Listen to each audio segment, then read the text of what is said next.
오늘은 대한민국에서 아이를 낳는다는 게 진짜 어떤 의미인지 냉정하게 살펴보겠습니다.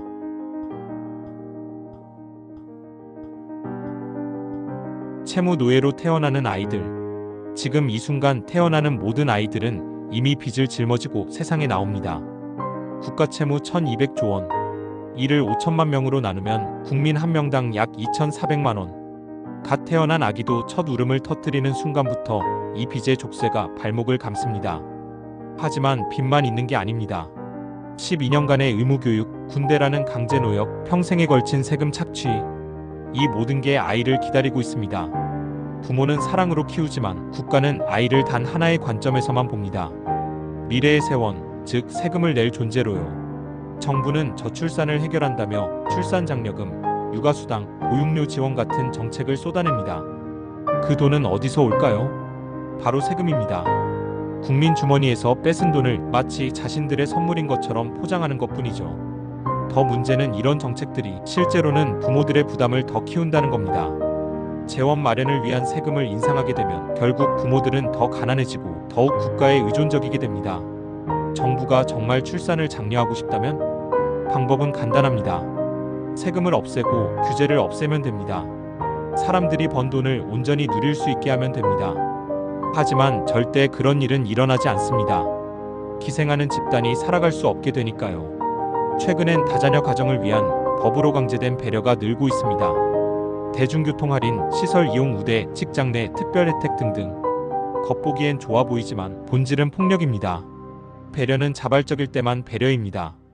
법으로 강제하는 순간 다른 사람들의 희생을 강요하는 착취가 됩니다. 그 결과 다자녀와 소자녀 가정 사이에 갈등이 생기고 사회는 더 분열됩니다. 자유시장은 다릅니다. 아이를 동반한 고객이 많아지면 기업들은 스스로 편의시설과 혜택을 제공합니다. 왜냐하면 그것이 곧 이익으로 이어지기 때문입니다. 누구도 손해보지 않는 윈윈 구조, 이것이 진짜 배려입니다. 반면 정부의 강제된 배려는 도둑질과 다름없습니다. 특정 집단의 혜택은 결국 다른 집단의 권리 침해로 이어지고 사회 전체의 효율성을 떨어뜨립니다. 그렇다면 어떻게 해야 할까요? 답은 분명합니다. 지금의 시스템을 근본부터 바꿔야 합니다. 중앙은행이라는 위조지폐범 조직을 해체하고 비트코인으로 전환하는 것입니다. 비트코인은 정부가 마음대로 돈을 찍어내는 걸 막습니다. 인플레이션이라는 은밀한 세금이 사라지고 정부의 재정 규모는 축소됩니다.